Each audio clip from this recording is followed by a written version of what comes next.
Hello and welcome to another video. In today's video, I will be talking about 8 mistakes people make when it comes to ISAs. You see, putting money into an individual savings account, commonly known as an ISA, is a simple way to increase your savings. Unlike regular saving accounts, the interest you earn on money in an ISA is not taxed, meaning you get to keep more of your interest. Putting money into a cash ISA is similar to a standard savings account, while stocks and shares ISA offer the opportunity for higher returns by investing in the stock market. To make sure you don't miss out on these advantages, it's crucial to avoid these common ISA mistakes that I will mention in this video. So let's get started. Mistake number 1: not using your full ISA allowance. If you don't use your entire ISA allowance, you're missing out. To max out the £20,000 allowance for the year 2024 to 2025, you'd have to save £1,000 6600 pence. You'd have to save £1,666 every month, which might seem overwhelming, but even small contributions can build up over time and make a significant impact. You can start with as little as £25 a month by setting up a direct debit, but ideally you want to invest as much as you can up to the limit of £20,000. Now, if you cannot invest £20,000, that is perfectly fine. It's a limit, not a goal. Invest as much as you can. Mistake number 2: only paying in at the last minute. Don't wait until the last minute to deposit money into your ISA. The more cash you have in there, the more interest you'll rack up. We're talking significant amounts versus mere pennies.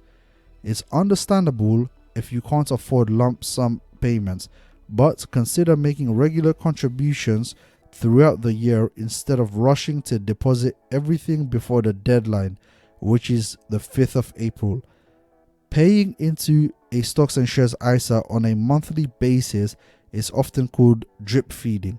Besides the interest advantages, this approach also saves you from trying to figure out the best time to invest, a risky move known as timing the market. And trying to time the market is trying to predict the future. Impossible. This strategy is risky. Instead of trying to figure out the perfect moment to invest, it's better to stick to a steady strategy, like making regular contributions to your investments. This way, you're less likely to get caught up in the ups and downs of the market, and you can build your savings more steadily over time. Mistake number 3: not keeping up to date with changes in ISA rules. ISAs have been around for 25 years this year, and there have been a lot of changes in what types of ISAs there are and how you can use them. Many people, after they have opened an ISA, tend to leave it well alone, but new rules coming in this next year give greater flexibility to how you can move your money around. The key changes in a nutshell include an increase in the age for opening cash ISAs from 16 to 18. This is in line with the age requirements already in place for opening stocks and shares, innovative finance, and lifetime ISAs, allowing savers to open and hold multiple ISAs of the same type, except for lifetime ISAs in the same tax year, allowing partial transfers of current year ISA subscriptions between ISAs. Before, it was all or nothing. Mistake number 4: leaving your money in a low interest ISA. Keeping your money in a low interest cash ISA isn't doing your savings any favor. If you look around, you can find some high interest rates, and switching from your current rates to one of the best rates available at that time, you could significantly boost your savings. But be cautious of promotional offers. Some cash ISAs might lure you in with high rates initially, only to drop them after a certain period. Mistake number 5: withdrawing cash. Before withdrawing cash from your current ISA, always review the terms and conditions, even if you plan to deposit it into a new ISA. Once you withdraw, you risk losing the tax advantages. Some ISAs allow unlimited withdrawals, while others have limits. There are specific rules for transferring ISAs, so it's important to follow them carefully. Mistake number 6: only saving in cash ISAs. Relying solely on cash ISAs might limit your potential gains because there are actually 4 types of ISAs available. Your decision on which ISA to choose should be based on factors like your savings timeline, preference for fixed interest rates, and your risk tolerance. Knowing which type of ISA suits your needs best is crucial for effective savings. If you're okay with locking away your money for a decent stretch, think around 5 years, but it's not set in stone, you might want to think about a stocks and shares ISA. According to Tom Stevenson, who's an investment director at Fidelity, one of the major blunders British savers make is keeping most of their money in cash savings accounts. According to investment company AJ Bell, if you had invested £3,000 every year for the past 25 years, which is like putting aside £250 each month into a global equity tracker, you would now have £254,000 roughly. Alternatively, if you had chosen a UK equity tracker, you would have £173,000 roughly.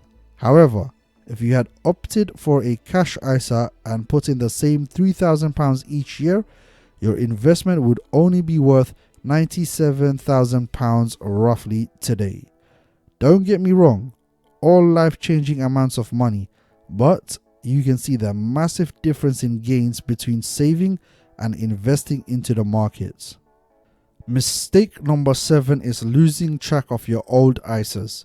Don't overlook your old ISAs, especially since ISAs are now 25 years old. If you've been using ISAs for a while, you might have forgotten about some old accounts, especially if you only put in small amounts. The performance of stocks and shares ISAs can vary, so your old ISAs might not be making the most of your money. The upside is that you can easily move and combine your old ISAs into new ones, as long as your account's terms and conditions allow it. Transferring won't impact your ISA allowance and can help organize your finances. Mistake number 8 is forgetting about your kids. You see, ISAs aren't only for adults. If you want to stash away some cash for your kids' future, a junior ISA is a smart choice. You will be in charge of the account and you can save for your child until they hit 18. The junior ISA allowance is smaller at £9,000 per year and not £20,000 per year like the adult one.